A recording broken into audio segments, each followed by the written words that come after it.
Hey, what's going on everyone? Chris here with Cali Moto TV. Welcome back to the channel, and this is that obligatory love, hate, and whatever other category you want to put on a bike that you just get and ride for a little while and then give your opinion of. Yes, always got to do these types of videos. I know some people love them, some people hate them. This isn't really a love-hate type video. It's more of like what I really like, what are some of the things I might dislike, and then some of the things that I wish Ducati would just do. Kind of think about some of the things I absolutely love about this 2025 Panigale V4. There's a lot, but the first and foremost thing that I'm going to mention is the chassis. I love the way this bike comes out of corners. You saw it on the track video. If you haven't seen the track video, link down below. But I've had every Panigale from the 1199 all the way up to this point, and all the time, especially with the 1103 cc's, it always had a little twitchiness coming out of corners. And while I'm not the most insanely fast rider or anything, you still notice it. You still feel that back end try to wiggle out from under you. And this one didn't have that feeling. Now, is a lot of it due to electronics? Probably. But it's just, there's a planted feeling that you get from a chassis that I believe is this double-sided swing arm, and then how just everything seems to work together. That really inspires confidence. And the first time out on track, I felt like I was leaning more. I think I hit like 44, 45 degrees. That's not insane, I get it, but for me, for a first time out on this bike, it just felt right. It felt right, Brian, it felt right. Going along with the chassis are the brakes. I think these high pures have very good feel and a lot of power to begin with. And as you're braking hard, honestly, I found myself majorly over braking, especially at the track. Part of that's mental, and the other part of it is just these brakes are that good and just need to dial in the feel of them. Next thing I love about this 2025 Panigale is a throttle. For the longest time, Panigales have had this weird slop in it for the first quarter of a turn, and you could get the Ducati spacers and that would fix it. However, you know, from the factory, you wish it was a little tighter. 25 doesn't have that issue. As you can see, it's just a beautiful twist. There's a lot of good weight to it, meaning it's not just like some throttles you twist nowadays because they're electronic that there's really no feel to them. They just allow you to rotate no problem, which some people might like. I personally like to have that resistance and feel. This has it, and I love it. Next thing I love is this dash. I love the readout. I love the way it's laid out. I like some of the modes, the power and torque being honestly one of my favorite ones. But as you can see, you kind of go through the trip, you can see your lean angle. I think it'd be cool to put a camera mount here and just kind of watch that. The menus themselves are easy to go through, and it's a breeze to set up. One thing we'll go into on the dislikes is some of the aspects of this menu, but we'll get there in a second. But I just like the display. It never gets blown out. It doesn't get the glare that it used to, and I quite dig it. Another aspect that I really like about the 25 Panigale is these headlights. I know some of you hate the way this looks. I get it. It's not everyone's personal taste. I personally enjoy it. The more I looked at it, the more I like it. But the functionality is what I'm actually pointing at here, is these headlights.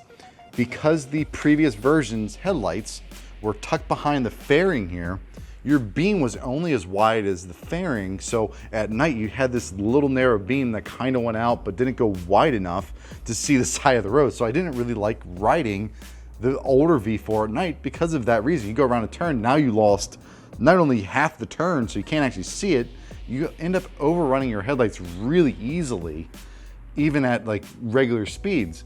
So this upgraded headlight design almost brings it back to the 11 to 1299's design, where you could actually have a good beam pattern farther out, so it actually made it better to ride at night. So this upgrade was one of those things that I really enjoyed about this whole front end redo. To kind of add on to that is these mirrors, while they still vibrate like crazy, the fact that they're bolted into the side and they're really easy to take off, I'm a huge fan of, because of having to take off these block off plates here and then kind of getting the wire back and then putting it was kind of a pain The way they're set up now makes it a worlds easier to take them on and off. Sure, you can get rid of them if you want, but I like having turn signals and mirrors that are kind of functional. I'm not a huge bar end mirror kind of person, so to each their own, but I like this design in the front again. I think it's a welcome upgrade. We'll go with the first not so good. I'm gonna point out this whole section here. Now, before, because the rear brakes on Ducatis would routinely go soft, meaning they lose their pressure, you'd be able to bleed it a lot easier because the reservoir was here, you had to bleed your nights, and it was just easier to get to. Now that this cover is on and blocking this, it's all internal, it's a lot more difficult to just do a simple brake bleed like you used to. I wish they would have figured out another way. There's also a really weird issue with the way that they did these rear brake lines. If you see back here, there is this metal wrap around it for a heat shield because the exhaust is right there. And what that's been causing these bikes to do is melt the heat sensitive or the heat treated high temp zip ties, which they're plastic, they're gonna melt anyways, to pop off, and then this brake line to pop off, and then essentially almost melt the brake lines itself, which causes you to lose rear brake pressure, or worse, the fluid to leak out and go all over your rear tire, which is a very dangerous thing. So I believe there's a recall on it. People have mentioned putting their own heat shield around it. They found some other tape. I have pretty much aircraft engine tape for a heat shield that I would, if I find myself needing to, I would wrap it around it, and I'd show you how to do that. But that is a major issue with this exhaust being the way that it's routed in this panel and everything, keeping all the heat by a component like your rear brake line. So kind of a weird point. Really the only real negatives I've found, like the things that I think were bad with this bike, which is kind of surprising. There's always little things here and there, and I'm sure there's so many of you that are going to point out other things like, oh, it gets crazy hot.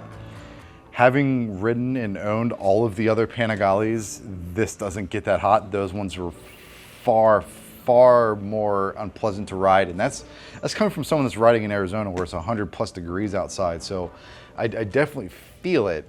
It's just not nearly as bad. I think people just don't have a frame of reference, or they're comparing it to something that is honestly cooler. Like, sure, a BMW is going to run cooler, or CBR or what have you is going to run cooler, but for a Ducati standpoint, it's far better than they used to be. That being said, there are some things that Ducati and I believe should cater to. Now, I get so many of you are going to say, oh, it's a track bike, it's a race bike. No, this isn't.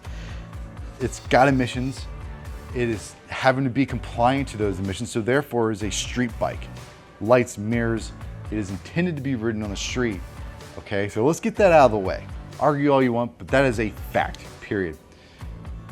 The competitors of the S1000RR and the RS34 1100 factory both have cruise control, which I think a bike like this that is going to be ridden mostly on the street should have it. And especially the V4S, because that's where I feel like it's going to be the most beneficial with the electronic suspension, the cruise control set in. Now, it is an option, but at $33,000, especially for the V4S, to have to add the cruise control, I feel like it's ridiculous. It shouldn't be something Ducati does. The other thing, and I know I keep getting this, I should have a gas gauge. It doesn't matter because Kawasaki doesn't have it.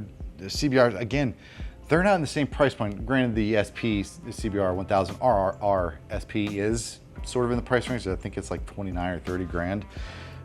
But again, the BMW and the Aprilia both have that. And there's honestly a gauge to the right of the screen that looked like it was going to have one. So the fact that it doesn't, I think, is stupid. Yes, complain all you want. I will respond to you and say the same thing. This isn't a race bike. This is going to be ridden on the street because at 1103 cc's, other than club racers, which again, club racer, sure, it's not as sanctioned in the same way that a Moto America World Superbike, British Superbike, whatever you want to go to, are going to use. So Ducati, I don't know. maybe you'll throw a cruise control, especially when a bike like the Multistrada has adaptive cruise control. Like I know that they have it on other bikes. Why not just put it on this? Think about it. You go for a long ride, and like for me, I got to go meet people. It's 40 minutes to get there. I'd love to have cruise control just on that part and then turn it off and go. Just me. But yeah, there's not a lot that I dislike, and there's not a lot that I'd like them to change on those two bits of it. This package is so good straight away, and this is the base. You know, yes, I'm upgrading the forks and the shock, and we did the steering damper, and we're going to do a lot of other stuff. But that's because this platform allows you to do that, and it's been a while since I've had a platform that I just wanted to play with all those things and allow to just have an all-out monster of a bike. So if y'all are looking for the 1000cc, try it. You know, I'm not gonna say this is the best ever, because it just isn't. There are flaws, like, and I just point them out. But for me personally, I've always come back to Ducatis because they just fit me right. And when I ride them, I feel special. And that's the whole point of bikes like these, to get on them. It just feels special when you ride them and feel like a hero. And that is what this 2025 Panigale V4 does for me. But yeah, that's my whole spiel. It's the good, the quote-unquote bad, dislikes, whatever you want, and the things I wish Ducati would do. But with that, you'll have a wonderful day, and we'll see you on the next video.